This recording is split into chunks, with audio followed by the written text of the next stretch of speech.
In April, Serbia took delivery of a brand new air defense system.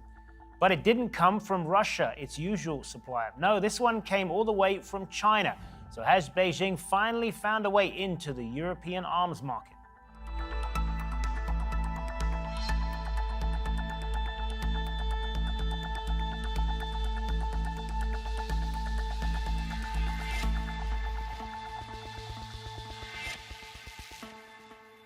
Welcome to the program. I'm Hazem Seeker. China's arms markets have stalled in recent years, and its sales remain well behind the Cold War giants of the US and Russia, as well as other European powers.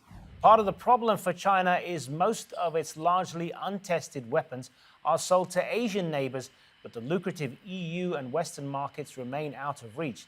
An EU arms embargo in place since 1989 means Beijing can't even buy arms from Europe, let alone sell them. Some suggest that makes Serbia a tempting Trojan horse market. It's in Europe, but not yet in the EU. And it's a NATO partner, but not actually in NATO.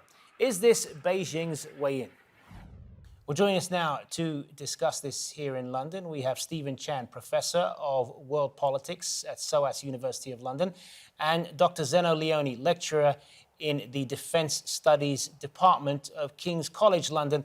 And joining us from Berlin, David DesRoches, former US official in the US Department of Defense. Good to have you all with us. So Stephen Chan, if I could start with you. What do you read into this deal then, this defence deal between Serbia and China? I think it's a one-off. I think that Serbia can't be taken to represent any entry point to Europe as a whole. Serbia has an outlier position in Europe, to be sure, but it's very much an outlier position. Also, it's trying, I think, in a very clumsy way to exercise leverage over the European nations, the European Union nations, because talks to join Europe have been stalled for some time because of its posture in Bosnia, for instance, and its posture in Kosovo. In a way, it's almost an act of Serbian defiance and basically trying to say, look, we'll go our own way. It's a bluff. I don't think that the Chinese penetration of Serbia, which is concerning one weapons system at this moment in time, is going to be any kind of Trojan horse or entry point into Europe as a whole. Dr. Zeno Leoni, what's your take on this? You see it that way as well? This is just a one-off rather than anything more? I think so, in the sense that the European market at the moment looks incredibly difficult for the Chinese from a weapons point of view, because in terms of global politics, we are seeing a structural decoupling between China and the West, and the war in Ukraine has only made it worse. And so I don't think China has any possibility when it comes to lethal weapons. Of course, there's some disagreement among European countries about where the embargo established since the riots in Tiananmen applies on. We need to always differentiate between lethal weapon and electronic components, engines, and perhaps drones.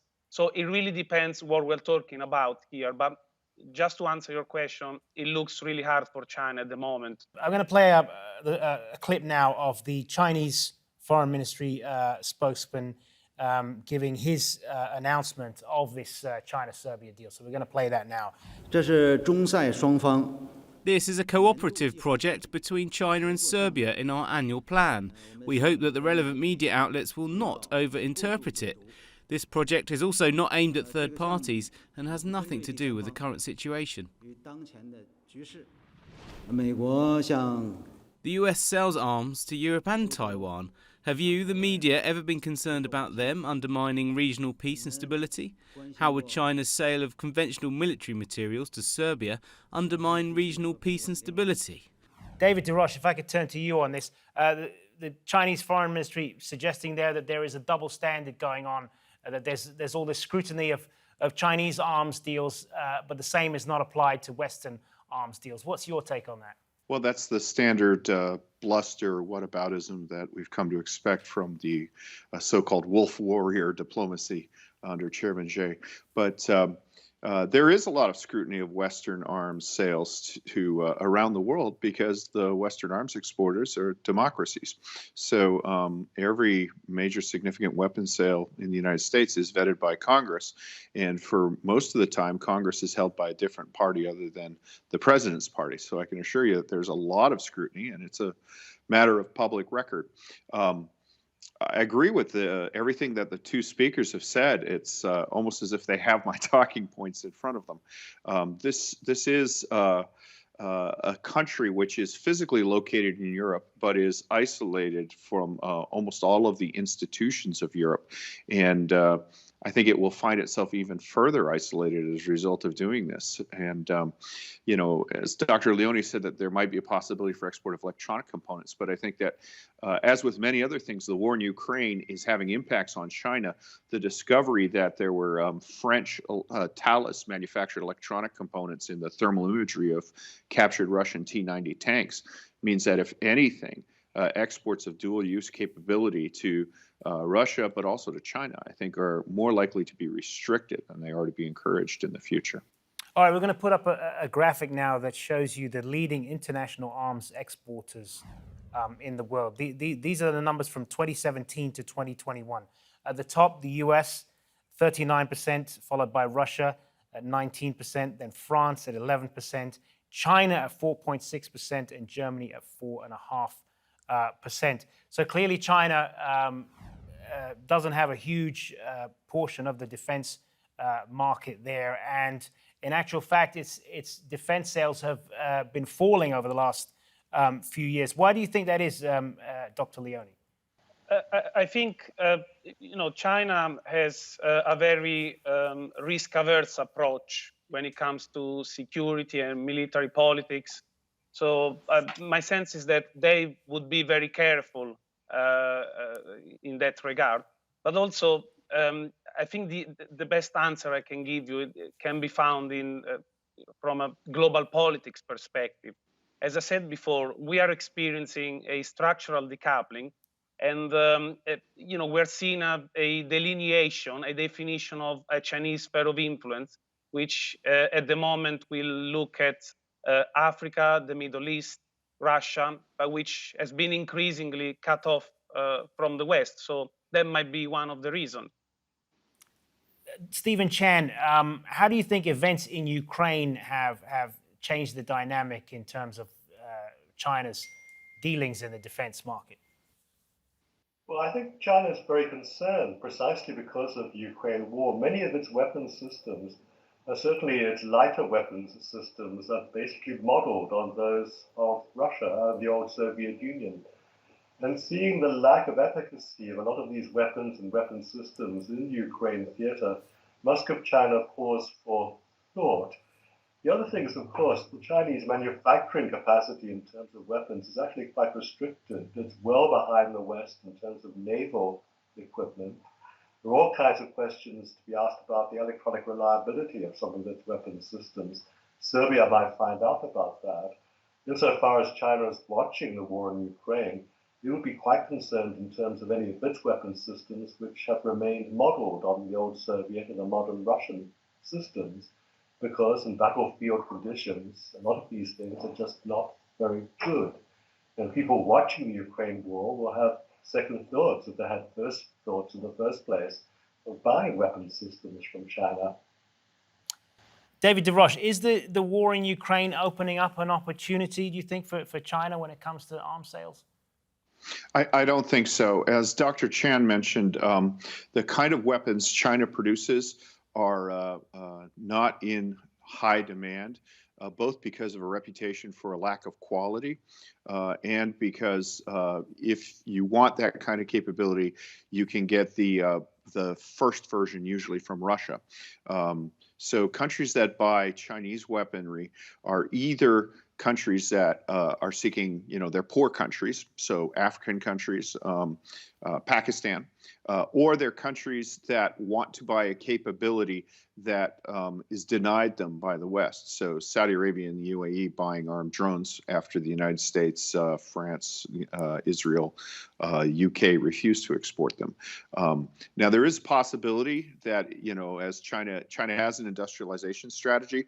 20 years ago, if you spoke about having a Chinese cell phone, people would laugh at you. Your cell phone was either Nokia, Ericsson, or Motorola.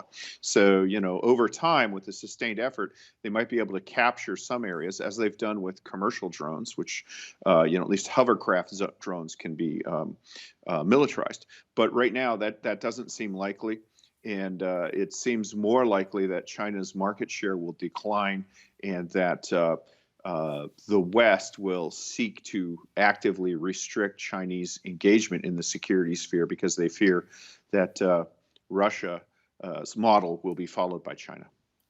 Dr. Zeno Leoni, what's your view on that? Is there this kind of made in China stigma when it comes to Chinese-made weapons that's a turnoff for potential buyers? There might be, but I suspect that because we live in a time of financial austerity, at some point many countries will have to take some hard choices. And if it is, and while, for example, in Europe, the market is very competitive, and the US, France, Italy, Germany, the UK, they provide weapons. But in the future, it might be that certain technologies will have to be sourced from China because they are cheaper, and that's how the way it will have to be. So it might be just a matter of time before this happens. But also there is another aspect, which is that it depends what a country buys from China or from any other country in general. If you buy a rifle, it might be not so consequential, but if you buy an aircraft carrier, that means that slowly you will be more and more prone to be integrated into the military way of operating of the country where you buy from. And in this case, it's China. So there will be consequences if countries start to buy more from China in terms of procurement. All right, Stephen Chen, if I could turn back to the China-Serbia deal for a moment. And I know you said earlier that you felt that this was really just a one-off, and there wasn't too much to read into the timing of this. But what do you think was in this for Serbia then? Why did they do this, particularly if Chinese weapons are seen as not of great quality? The Serbians want very much to assert themselves in terms of their relationships with Europe. They do think that they're persecuted. They do think that they're misunderstood. There's this sense of Serbian self-importance and centrality in their rhetoric, both in the region, but also in terms of their rightful, quote-unquote, place in Europe. So it's an act of defiance in terms of the Western and particularly the European reluctance to engage with China in terms of weapons systems, and a lack of, as it were, willingness to engage with Serbia to a very great extent in terms of weapons systems. So taking, as it were, weapons from China is very, very much a symbolic gesture on the part of Serbia. Now, in fact, they don't need an air defense system because no one's going to attack them from the air anytime soon. This is very much gesture politics, quite expensive gesture politics, but gesture politics all the same. All right, we're going to put up a graphic now that shows the regional breakdown of China's arms sales since 2010. And perhaps not surprisingly, 80% of its arms sales come from countries in Asia, 17% from Africa, and the rest of the world at just 3%. David DesRoches, what do you read from that? Does that fit in with what you said earlier of the political perceptions of China and the various barriers to trade that it has in the world? No, I think it reflects a military and an economic perception, to be honest. I mean, countries that are not aligned, China is very few countries regard China as their arms supplier of choice. Usually the countries that purchase Chinese weapons either do it for financial reasons, or they do it because it's cheap, or they do it because they're denied exports from other countries. It is possible that, as China modernizes, that they'll develop the capacity to have that. And I could see conceivably in 15, 20 years a scenario where you look at some low-tech technology like howitzers that don't come with great interoperability requirements. And I could see a poorer European country like a North Macedonia or an Albania coming to its partners and saying, guys, this is so cheap, and it's cast metal, it's reliable. Either you give us the howitzers, or we have, if we have to buy them, we can only afford to buy them from China. That might be a possibility, but I think it will be. That's where the political conditions come into play. And I think right now people are in this standoffish mode because of what we've seen Russia turn into. Dr. Zeno Leoni, where do you see China's weapons going then in the future, going forward as it tries to increase its presence in the arms export market? I think the flow of Chinese weapons, Chinese sales, will probably follow the expansion of China's sphere of influence. And so I see this flow traveling possibly towards the developing world, because that part of the world seems to be China's main international audience. And you just need, and perhaps we may take the votes, the countries that have voted for neutrality in the recent votes in the United Nations about the war that Russia is conducting in Ukraine as a reference point to understand where Chinese weapons will go, because there will be China's sphere of influence. To be honest, China knows that in the near future it will have a tough time in engaging the EU or the US commercially. But to be fair, I don't think in the near future they are extremely concerned by that. They accept it, and so their main aim is to build a political sphere of influence, to build political alliances. That's their main goal in the long term. Dr. Stephen Chan, do you see it that way, that they are? This is more about building up a political alliance rather than just trade from defense? Yes, it's political alliances, diplomatic alliances, economic alliances, certainly. A lot of the penetration in Africa is very, very much turning on economic investment. And it's going to slow down a little bit now because of difficulties in China's own internal economy, but not military diplomacy in the first instance. And something we've missed out in our discussions is not just a game between Europe and China, not just between the West and China. There are other arms suppliers. Turkey and its capacity to manufacture drones that are both sophisticated and able to be used on an African battlefield turned the tide of battle in the war in Ethiopia, for instance. Turkish drones have been present in Ukraine to great effect. So you've got the advent of new suppliers who've actually discovered a gap in the market the Chinese were not perceptive enough to discover. So when they try to find some kind of market cracks in the future, they may well find that they've got other competitor nations who spotted that market niche and have already filled it. Dr. Zeno Leoni, we mentioned at the top there how the EU has this embargo on sales of Chinese weapons that's been in place since 1989. Is there any way, are there any ways around that countries have been trying to get around that embargo or would want to get around that embargo if there were any weapons that they wanted to buy from China? I think it's difficult because the EU has been pretty consistent in that regard. And even if we look at how over the last 2 to 3 years, even more recently following the Xinjiang papers, the EU's response towards China in terms of human rights has been quite strong and cohesive. However, I guess it's that cohesiveness that China will try to break. And I think that is where there's always been perhaps a lack of consistency, in the sense that there are different, I understand that there are different interpretations from different countries in the EU when it comes to that embargo following the Tiananmen riots. Some countries see it interpreted more broadly, others more narrowly. And so I think China will try to exploit that.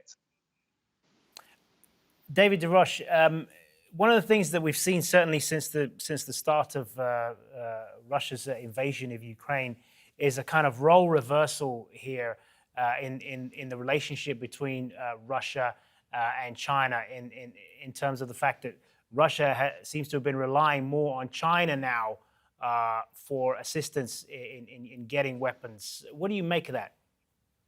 Yeah, we haven't seen any indication of Chinese weaponry on the battlefield, but certainly China is viewed as, the strategic depth for Russia in terms of economic support, in terms of providing market for embargoed oil and natural gas. China is seen as sort of the necessary partner for Russia to avoid at least the fiscal problems, and it may. There may be other issues, as if the conflict drags on. I mean, one of the really interesting things is that people are starting to notice that Russia really is an imperial power. If you look at the Twitter feed that posts pictures of Russian soldiers who were killed, a surprising number of them are, have Asiatic, not European features. And, people are starting to say, wait a minute, how long has Vladivostok been a Russian city? Wasn't it originally Chinese? If the conflict drags out, we may see more and more of that. As the Chinese are called upon to provide more and more support for Russia, they may, demand concessions that would have at least the economic sense of drawing parts of Siberia closer to Beijing than to Moscow. But those are very, very tenuous and long-term reactions. I don't think we're there yet. Dr. Zeno Leoni, what do you make then of this role reversal between Russia and China in the arena of arms? I think this is just bound to happen as China becomes more and more a technological power and wants to build its own military technology. I'm not sure we are at that role reversal yet. I think it's still very much early stage. And it's possible there certainly are a lot of opportunities for frictions along the Eurasian continent between China and Russia. However, that said in late November that they have a roadmap for more military cooperation. And I suspect that China will sell Russia technology that perhaps Russia doesn't find convenient to build indigenously, or that doesn't have any interest in selling to China, and vice versa. I think that's where we are now with that relationship. So I think in that regard, it will be fairly stable in the near future, but there are potentials for frictions, but I don't think we're at a role reversal yet. China is still dependent on Russian technology. Stephen Chan, where do you see any potential, if there is any, for friction then? So the prospect for cooperation, that really is going to require a lot of adjustment on both sides before some kind of really profitable and fruitful way forward is going to be found. I myself am quite skeptical that there'll be any kind of progress on that front for quite a number of years.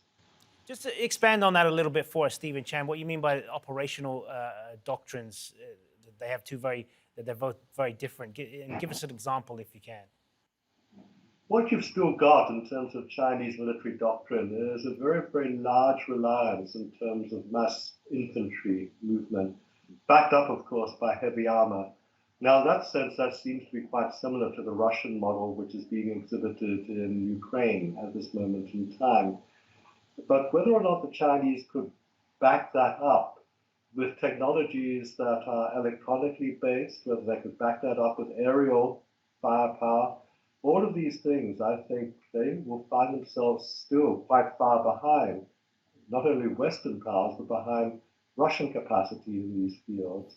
So the Chinese model is still well in development. It's not yet fully mechanized. It's not yet fully electronicized, although they've got great electronic capacity.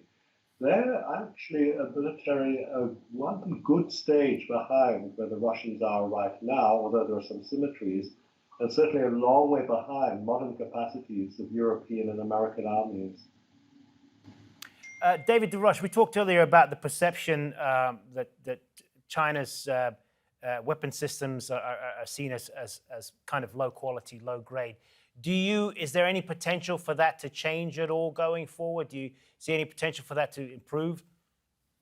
Yeah, there is potential. I mean, the Chinese Communist Party has, lines of modernization, some of which directly have technological advancements, some of which directly have military implications. So one of the focus areas for the Chinese Communist Party modernization is development of ceramic technology, which will enable blades in jet turbines, high performance jet engines. We know that that's an ambition of the Chinese Communist Party. The electronic realm, I think, is the one where perhaps they may have the greatest one, since they've put a lot of effort into developing a modern computer and cyber capacity. What we're seeing with missile defense, modern missile defense systems like Israel's Iron Dome, the missiles are pretty much standard. It's the software. And China could have the ability, either does or has the capability to surge to develop the ability, perhaps to make an impact in that. And on that, we're going to have to leave it. Thank you to all of our guests, Stephen Chan, Dr. Zeno Leoni, and David DesRoches. Thanks very much for being on Roundtable. And remember, you can see more discussion and debate on our YouTube channel. Search for Roundtable TRT World. But for now, from me and all the team here, goodbye, and thank you for